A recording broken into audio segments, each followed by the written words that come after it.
नमस्कार दर्शक बंधु स्वागत करुच्ची आम यूट्यूब चैनल फ्रेश ओडिशा को आज ये वीडियो माध्यम मु कौन कहवाक आसी कि टॉपिक विषय कहवाक आसी आपण मैंने समस्ते जानीपारे ये वीडियोटर थंबनेल टी ही देखी आज ये वीडियो माध्यम गोटे गुरुत्वपूर्ण योजना विषय कहि गोटे स्कीम विषय कहि जोटा आपण मैंने बहुत बेनिफिट पाइपर किसी संचय करेंगे जोटा कि आपको लंग टर्म किसी आपको बेनिफिट दब देखो एपर गोटे स्कीम रही जोड़ा हूँ पीपीएफ स्कीम ये पीपीएफ स्कीम विषय ही मुझे वीडियो माध्यम आपको जनइबी। तो चलते वीडियो को स्टार्ट करवा और ये पीपीएफ स्कीम विषय डिटेल्स जानिनेबा।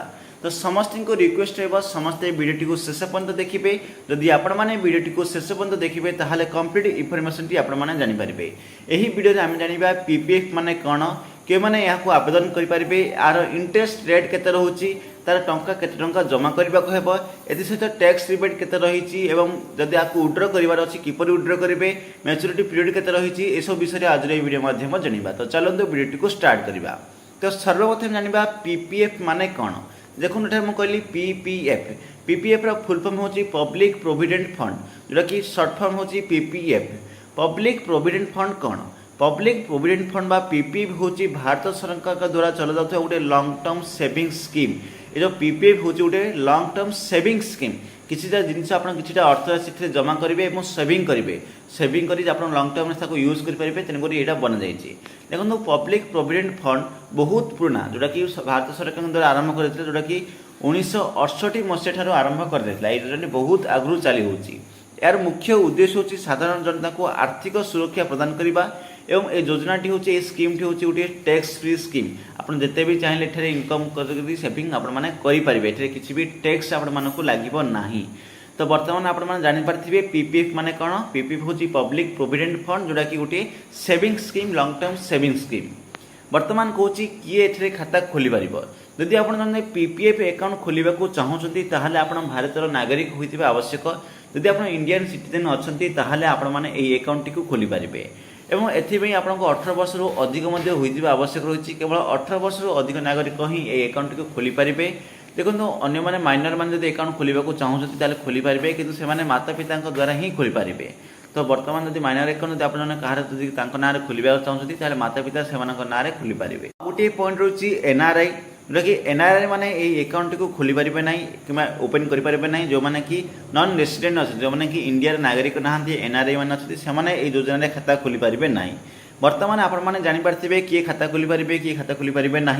तृतीय पॉइंट हूँ पीपीएफ खाता क्योंठी आपने ओपन करेंगे ये पीपीएफ अकाउंट टी आपने क्योंठी ओपन करेंगे भारत सरकार द्वारा अनुमोदित बैंक जोटा कि स्टेट बैंक होगला पंजाब नेशनल बैंक होगला ये सब जो अनुमोदित बैंक गुड़िक रही से सब बैंक गुड़िक आप पीपीएफ अकाउंट खोली पारे और अधिकांश पोस्ट ऑफिस आपने खोली पारे आपको नियरेस्ट पोस्ट ऑफिस को जाकर कंटाक्ट करेंगे सीटा जब पीपीएफ अकाउंट खोल जाऊँगी आपने ओपन करेंगे।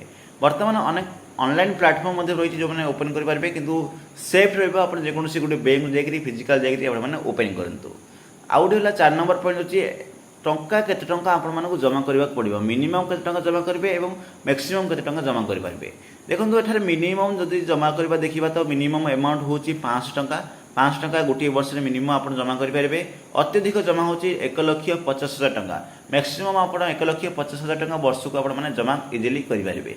ये टंका को देखो आपने एकाधर जमा करेंगे किंतु व्यवधान जमा करेंगे मासक मास जमा करेंगे 12 थर अलग अलग कर जमा करेंगे यहपरी भाव में आपने जमा करेंगे।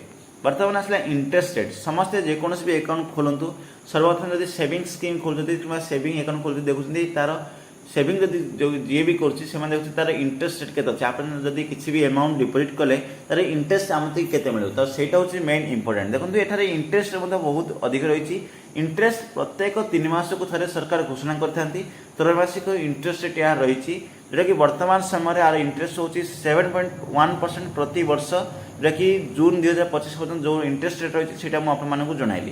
ये जो इंटरेस्ट रेट होता है वर्ष को जमा होता है यदि मासिक हिसाब से ही जमा हुए कि टोटाल अमाउंट वर्ष को जमा होता है। तो इंटरेस्ट रेट विषय आपने जानीपारे।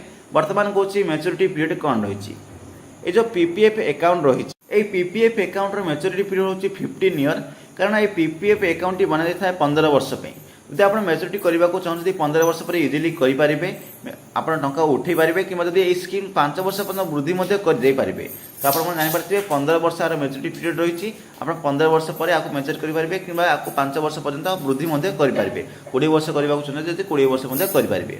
टैक्स बेनिफिट इतना रही ये जो पीपीएम स्कीम हूँ ट्रिपल ई योजना रोचे देखो ट्रिपल ई कहीं कहली गोटे हूँ एक्सट्रीमली इंटरेस्ट रेट अच्छी कि भल गोटे इंटरेस्ट रेट मिलूँ। बर्तमान कहूँ मुझे जदि 15 वर्ष जो आर मेच्योरिटी पीरियड रही 15 वर्ष पूर्व जो उठेगा चाहते कौन आर सुविधा रही कौन असुविधा रही से विषय जाना। देखो यार मुख्य टंका उठेगा हूँ 15 वर्ष पर ही उठा जाए मुख्यतः आप 15 वर्ष मेच्योरिटी कलापर ही उठे जापर। जदि आप आंशिक पार्शियल विड्रॉ करने को चाहते 7 वर्ष पर उठे जापर 6 वर्ष कम्प्लीट होगापर ही गोटे पार्शियल विड्रॉ करेंगे। 15 वर्ष से आप पूरा उठे पारे जब आप पार्शियल विड्रॉ करने को चाहते 6 वर्ष होगापर ही विड्रॉ करेंगे। तो देखो आंशिक उठाण विषय मुझे जनईदेली। बर्तमान ये आउ गोटे बेनिफिट मिलूँ जोटा कि लोन फैसिलिटी मिलूँ आपड़ ए लोन फैसिलिटी नहीं पारे 3 ରୁ 6 वर्ष मध्य जब खाता आप रही आप अकाउंट ओपन कर 3 ରୁ 6 वर्ष हो जाए देखिक लोन नहीं पारे जोटा कि आपको इंटरेस्ट रेट जो बर्तमान जो आप सेविंग स्कीम इंटरेस्ट रेट मिलूँ ताठारू 1% अधिक इंटरेस्ट रेट आपको मिल। तो लोन सुविधा विषय जानीपारे। बर्तमान पुनर्बार कही पीपीएफ अकाउंटर आडभांटेज गुड़िक कौन कौन रही उपकारिता गुड़िक कौन कौन रही है कहूँ। देखो ये योजना पीपीएफ अकाउंट हूँ सरकार द्वारा गोटे सुरक्षित योजना गवर्नमेंट बैंक योजना यहाँ दीर्घकालीन संचित करेंगे और वृद्धि करेंगे आय।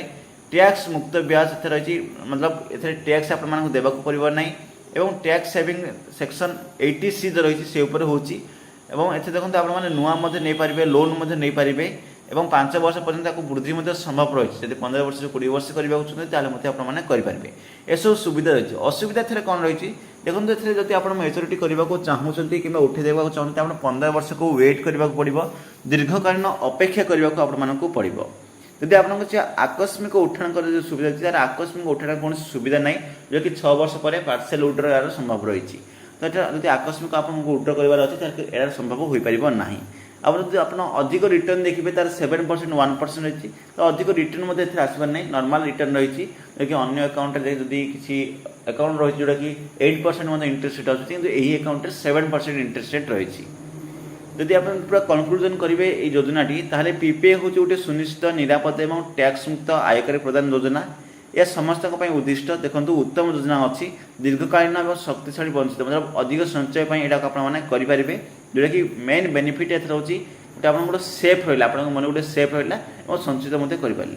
तो ये पीपीएफ अकाउंट विषय किसी अपडेट मुझे आशा करुँच पीपीएफ अकाउंट विषय किसी मेन पॉइंट आपने जानीपारे। तो चलते आज वीडियो ये रखा जब वीडियो भल लगी था वीडियो को लाइक करूँ शेयर करूँ और सब्सक्राइब करूँ एवं यही प्रकार वीडियो देखापी बेल आइकन को प्रेस कर ऑल नोटिफिकेशन को क्लिक कर रखुँ ताकि आगामी वीडियो नोटिफिकेशन टी आपको पाखु सुनिश्चित मिल पार। तो चलते वीडियो ये रखा पुणी मिसवा आउ गोटे वीडियो आउ गोटे टॉपिक नहीं से विदाय।